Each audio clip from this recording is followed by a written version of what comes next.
Welcome back for the finale of What If It Wasn't a Surprise to be sure, but a welcome one. Thank you to those who have watched the first part of this What If. If you haven't seen it, go check that out before watching this video. The link will be in the description below.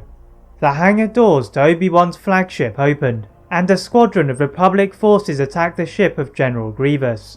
Moving towards the ship's mega ion cannons, the ships were suddenly suspended in a shockwave of energy.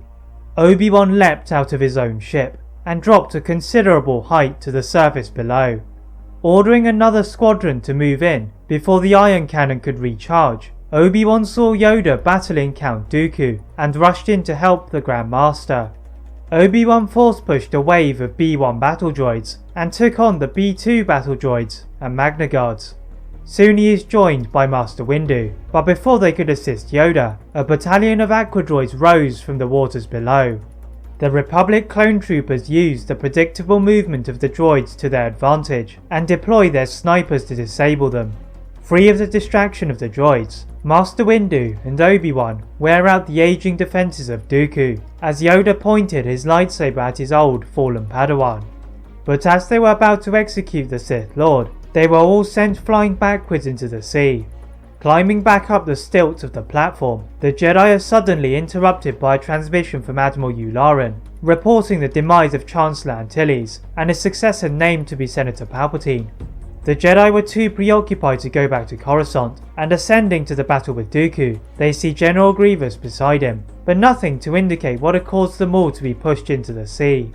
With Grievous at his side, Dooku surged towards Obi-Wan and grabbed him by the throat with the Force, before projecting his body to some cargo boxes and rendering him useless. Clone medics take him back to his flagship, and more Jedi arrive from Republic gunships.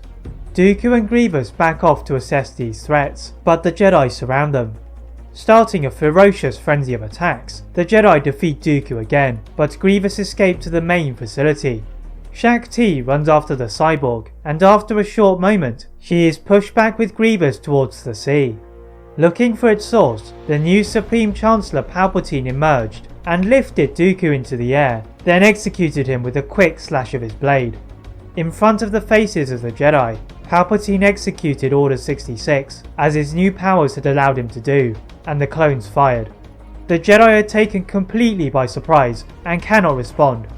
The Jedi Masters and Council members quickly fall, and Sidious's maniacal cackles can be heard through the vicious storms of Kamino. Only Yoda, who had fallen into the water, had survived, and he had no alternative but to try and escape.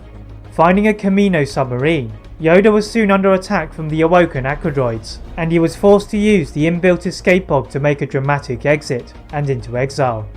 Back on the facility's platform, Sidious ordered the clones to search for any remaining Jedi, and assist the clones on Coruscant in purging the Jedi Temple. Lifting the remains of Grievous with the Force, the cyborg, along with many other droids, are thrown to the side, as Sidious deactivates the droid army. Leaving the corpse of Dooku to the elements, he is about to enter his personal ship, when another ship lands close by. Sidious orders his remaining clone troopers to fire at will, but their blaster bolts ricochet off the hull of the ship. Intensifying their firepower, the necks of the clones suddenly all snap at once. Sidious's eyes narrow, as out of the ship firstly stepped out Anakin Skywalker, followed by Darth Plagueis. All the combatants circle each other with their blades in hand, and the heavy raindrops hissed as they made contact. Sidious is the first to attack, and lunged towards Anakin, assuming he was the weaker of the pair. But this was not the Anakin that the Jedi had brought back from Tatooine, and the Sith Lord was having to work to get the upper hand. Just as he thought he had found a slip in Anakin's defences, Plagueis intervened, and entered into a violent force battle with his former apprentice. The waves beneath them rose to the top, and Anakin recovered from his duel and battled through the waves to kill Sidious. Bowing to Plagueis, the first part of their operation had been a success. Flying back to Coruscant and the Senate building, the senators were oblivious that Palpatine's assassins were among them, as they voted yet another Supreme Chancellor. Having seen the Republic leaders falter, Newt Gunray is chosen to be the new Supreme Chancellor, someone the Sith could easily control and manipulate from distance.